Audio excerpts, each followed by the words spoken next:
कौन आपण एमती के चिंगुड़ी तरकारी बनई खाई पूरा इजी आ सिंपल प्रोसेस रे। तो चलतु देखा मुझे आज चिंगुड़ी तरकारी बनाऊँगी। चिंगुड़ी की भलसे सफा करी से लुण हल्दी दे तेल भाजीदे सोरिष तेल भाजीदे भाजी सारा से सेम कड़े आलू भी भाजीदे। तो आलू भाजी सारा गोटे मसला प्रस्तुत करवा। तो अदा रसुण आउ सुखिला लंका। तो देखो चिंगुड़ी पूरा ता भितर पूरा भाजिक लाल हो गला।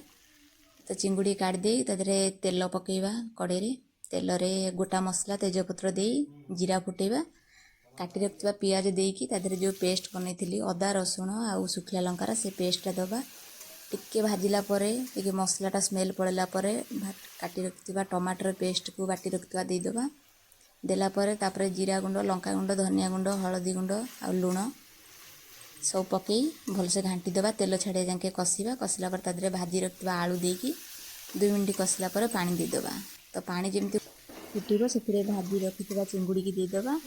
से चिंगुड़ी दे सारापर मु गोटे मसला करी। तो से मसला सब गोटा मसला को गुंड कर देती। तो सेटा टेस्टा 2 गुणा करदे। तो सही मसलाटा देदेली देलापर 5 मिनट छाड़देला देखो चिंगुड़ी तरकारी केते सुंदर देखा। तो एमती थे बनई खातु।